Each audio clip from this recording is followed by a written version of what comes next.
네, 안녕하세요. 콩콩나리입니다. 자, 오늘은 당진 시리즈의 한 편으로 다가구 주택을 좀 다녀왔습니다. 여기 1층은 보시다시피 상가가 소매점이 들어가 있고요. 2층, 3층, 4층이 이제 주택으로 되어 있는 다가구 주택입니다. 이렇게 지금 1층에는 주류를 팔고 있는 주류 가게가 이렇게 보여집니다. 그리고 도로를 이렇게 끼고 있어서 괜찮은 것 같습니다. 지금 이제 이런 형태로 지금 우편함이 되어 있습니다. 자, 이렇게 나와 있고 도로변에서도 바로 옆이라서 괜찮은 것 같습니다. 사건 번호는 서산 2021 타경 5749입니다. 이미 경매로 나와 있고요. 현재 49%까지 떨어져서 5억 2,600 정도에 진행이 되고 있고요. 서산 새마을금고가 채권액을 신고하면서 경매로 진행하는 물건입니다. 자, 당진은 앞서서 이야기를 했듯이 큰 프로젝트들이 많이 있어서 호재가 있는 도시라고 저는 생각합니다. 그리고 개개인의 어떤 연봉들도 일반 도시와 못지않아요. 그만큼 투자 가치가 있는 도시라고 좀 보여지는데요. 이 물건 같은 경우에는 이제 제가 봤을 때 무주택자들이 투자 전략으로 한번 이런 아이들을 접근을 해봤으면 어떨까 싶습니다. 그러한 이유는 지금 이제 요 해당 지역도 비조정 지역이기도 하고, 그 다음에 이제 본인이 현재 이제 무주택이니까 뭐 청약이나 이런 것들을 노려볼 만도 하지만 원체 요즘 뭐 분양가가 사실 세니까 당첨이 되더라도 쉽지가 않죠. 근데 이제 이런 것들은 지금 현재 10억짜리가 5억까지 지금 떨어져 있기 때문에 한 2년 정도 전세나 월세를 돌린 다음에 어느 정도 경기가 반영이 됐었을 때 좀 매매를 한다고 하면 굉장히 많이 큰 시세 차익을 보지 않을까 싶습니다. 그렇기 때문에 이제 자기가 무주택이라고 하는 경우에는 이 모든 게 만약에 몇 억 차익이 난다고 해도 비과세가 적용이 되기 때문에 굉장히 큰 수익으로 돌아오겠죠. 한번 하나하나씩 살펴보도록 하겠습니다. 전체적인 건물에 대한 면적은 한 132평 반올림해서 토지 면적은 전체 한 60평 정도 됩니다. 보통 이런 다가구 주택의 토지 면적은 한 60에서 70 정도의 평수가 이제 건축주들이 딱 짓기 좋아하는 평수입니다. 근데 이 물건 같은 경우에는 코너, 길을 끼고 이렇게 있기 때문에 훨씬 이제 토지 면적을 한 10평 정도 더 줄일 수 있는 부분도 있었던 것 같습니다. 요게 지금 1층에는 현 소매점으로 해가지고 25평 정도를 가지고 있다고 이야기를 하고 있고요. 그 다음에 2층은 주택으로서 2가구 정도가 있다고 합니다. 그 다음에 3층에는 1가구, 4층에는 또 1가구, 그리고 전체 연식은 17년식이니까 지금 한 5년 차가 됐네요. 그죠? 제시의 누다락이라는 거는 아마도 4층 후에 다락방 형태로 되어 있는 부분을 이야기를 하는 것 같습니다. 전체 4가구에 1층에 식당 정도가 하나 있다. 이렇게 보시면 되겠습니다. 말소 기준점을 찾아볼까요? 6월 2일 근저당 새마을금고가 되겠습니다. 그런데 보니까 요 밑에도 6월 2일 날 2억 4,700 이렇게 되어 있네요. 그러니까 같은 날에 2번에 의해서 대출을 한 것 같습니다. 그러니까 요 금액만 봐도 채권 최고의 기준이긴 하지만 한 5억 7천 정도가 되겠네요. 근데 이제 실제적으로 지금 청구한 금액을 보면 한 4억 4천 정도니까 아마 중간에 일부 좀 갚았던 모양입니다. 그래서 경매 채권액은 4억 4,400으로 경매를 진행을 시켰다. 자, 여기서 뭐 그냥 간단하게 볼 것 같으면 우리가 요 근저당 날짜, 전입 날짜를 비교를 하면 되겠죠. 근데 이제 비교를 해보니까 대항력은 없어요. 특별히 문제가 없고 인도 명령으로 다 처리를 할 수 있는 임차인이긴 합니다. 근데 조금 더 살펴보면 은행이 한 4억 4천 정도를 먼저 배당을 받아가면 이 임차인들이 배당을 다 못 받고 가지 않을까. 근데 뭐 어쨌거나 큰 문제가 되진 않아요. 뭐 정이 안 되면 인도 명령을 신청을 해서 강제 집행까지 가야 되는 부분이 있을 수 있겠죠. 하지만 일단 그 부분은 뭐 차치하고 일단 별 문제는 없다. 이렇게 이제 보시면 될 것 같습니다.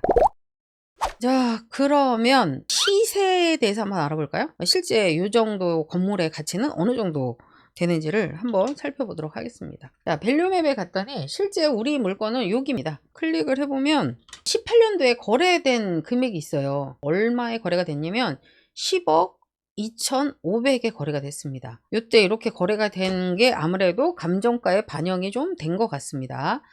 얘를 기준으로 할 수는 없잖아요. 같은 물건이니까. 그래서 그 근처에 있는 그래도 요 20년 최근에 그래도 거래된 아이들을 한번 찾아볼까요? 네, 봤더니 면적이 우리께 131평이었거든요.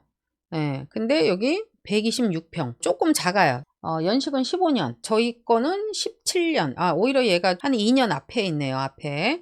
면적은 조금 작긴 하지만 얘는 20년 5월 달에 7억 3천. 그러면은 일단 최소한 저희 게 조금 더 크고 조금 뒤에 지어졌으니까 얘보다는 조금 더 높을 수 있겠다. 물론 이제 요즘에 어떤 시세 반영을 했었을 때는 조금 이제 차이가 있을 수 있겠지만 얘랑 만약에 좀 비교를 한다고 하면 우리 거는 조금 더 세고 그 다음에 면적도 조금 더 크고 그 다음에 위치적으로도 조금 낮고 뭐 이런 부분을 봤었을 때는 뭐 그래도 얘보다는 최소한 더 가격이 높다. 이렇게 이제 예측을 하게 됩니다. 요 옆에도 한번 볼까요? 여기는 이제 19년도인데 얘도 실질적으로 한 120평, 한 10평 정도 모자르긴 하지만 신축 연도는 16년, 한 1년 정도 앞서서 신축이 되긴 했습니다. 근데 얘가 7억 3,600. 그러면 아마도 우리 거는 7억 8천에서 8억 정도이지 않을까. 만약에 얘네들하고 비교를 한다면. 자, 그러면 우리 1층에 식당이 있었잖아요. 식당. 자, 식당은 어느 정도 우리가 월세를 받을 수 있는가. 그래도 1층에 또 장사하고 하니까 장사는 그러니까 주인 아들이 하니까 제가 생각할 때는 우리 이게 110, 120이거든요. 월세가. 예, 근데 천에. 그러면 저기는 뭐 2천에 아무리 보면 150, 120이면 빠지긴 하는. 그 정도면. 장사는 잘 돼요? 그래도 아들이 하니까? 요새 안 하니까 잘 모르겠어. 장사도 안 하는구나. 전세는 그래도 한 1억 정도에는 나가요, 그래도? 1억 정도 돼요. 이쪽 근처에 있는 것들을 한번 살펴봤더니 저희가 이제 한 80일 정도 되거든요. 80일. 여기 보니까 3천에 200 정도에 나왔습니다. 또 80, 70 이거는 1000에 60. 가장 근사치로 봤었을 때는 81제곱미터에 3천에 200 정도. 그러니까 즉 월세 기존에 여기 이제 신고한 임차인이 5천에 220, 부가세가 20일 거예요. 그래서 220에 임차를 하고 있다라고 했는데 보증금은 약간 편차가 있을 수 있겠죠. 그럼 비슷하게 떨어지는 것 같습니다. 이런 여러 가지 데이터, 실거래가 이런 걸 봤었을 때 월세는 한 200 정도, 보증금은 한 2천에서 5천 정도 사이. 그 다음에 매매로는 한 7억, 한 8천에서 한 8억. 그 정도의 이제 가격이 나와 이제 보입니다. 자, 그러면 이제 우리 맨 마지막에 드는 부분이 어떤 거예요? 수익률이죠, 수익률. 제가 이제 서두에도 이야기를 했지만 이런 아이들은 오히려 무주택자가 제일 맞다라고 이야기를 했잖아요. 그래서 그러면 뭐 무주택이라고 해도 도대체 내가 얼마 정도를 가지고 있어야지 이게 이제 해당이 되는가 이렇게 알아야 되잖아요. 그래서 기본적으로 이게 이제 다가구 주택 같은 경우에는 방들이 많이 있잖아요. 해당 지역에 최우선 변제 방 빼기를 해요. 그러다 보니까 실제적으로 우리가 70%의 어떤 대출을 받는다고 해도 체감의 어떤 느낌은 한 40% 그런 느낌이 있습니다. 돈이 많은 사람이야 뭐 30%든 40%든 그 정도의 대출을 받고 나머지는 다 자기 돈을 부어가지고 투자를 하면 되겠지만 그 몇 억 정도 되는 돈을 쉽게 이제 투자해서 이렇게 묶이기가 쉽지가 않죠. 그래서 나름 이제 할 수 있는 이런 다가구 주택의 대출 방법은 신탁이 있습니다. 신탁은 내가 낙찰을 받지만 소유권을 대출을 받음으로써 소유권을 신탁에 넘기는 거예요. 근데 이제 주인 행위를 할 때는 낙찰자가 신탁을 대변해서 이제 할 수가 있는 부분이 있죠. 물론 전세나 월세 이런 걸 낼 때는 동의를 해줘야 됩니다. 그런 번거로움은 있긴 하지만 어쨌거나 그 낙찰가 기준 정도로 한 70% 정도 내외는 대출을 받을 수 있다. 제가 미리 한번 표에 넣어봤는데 이 정도에 뭐 낙찰이 될런지 안 될런지는 모르겠지만 한 52%에 그냥 넣어봤습니다. 그래서 한 2년 뒤에 내가 한 8억 정도의 매도를 한다. 만약 경기가 더 괜찮아지면 더 가격은 올라갈 수 있죠. 근데 이제 약간 보수적으로 그냥 봤습니다. 시동록세는 전체적으로 그냥 4.6 정도를 했고요. 이자는 이 낙찰가의 70%를 받는다는 가정하에 이자를 한 6%대로 받아서 12개월로 나눴더니 한 달에 약 200만 원 정도가 나갑니다. 자, 기타 비용은 그냥 명도비로 한 층에 한 100만 원씩 정도로 해가지고 500 정도 잡았습니다. 이제 전체적인 비용은 3,200 정도가 나왔고요.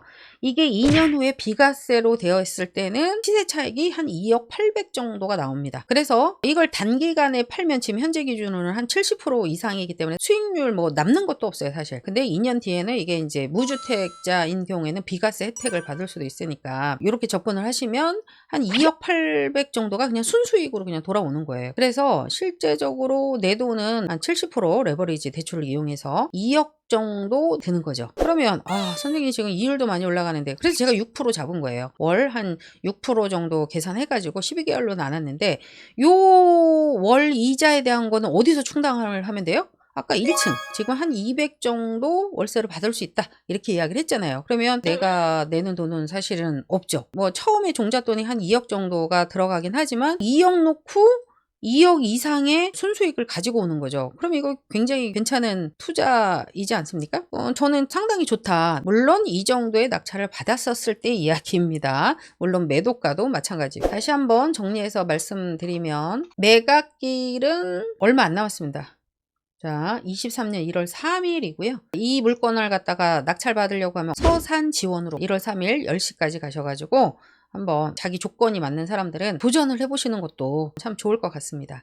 자, 여러분들 지금 위기가 기회라고 했습니다. 이거를 기회라고 생각을 해야지 위기라고 생각하시면 절대 안 된다라는 거죠. 지금 이렇게 10억이 되는 주택이 내 돈 크게 들어가지 않는 상황에서 이런 어떤 기회의 장을 만나는 것도 쉽지가 않습니다. 그래서 오늘 물건 다가구 주택에 대해서 제가 한번 소개를 해봤고요. 자, 여러분 다음에 더 좋은 물건으로 갖고 올 테니까 구독, 좋아요는 사랑입니다. 꼭꼭 눌러주시기 바랍니다. 안녕.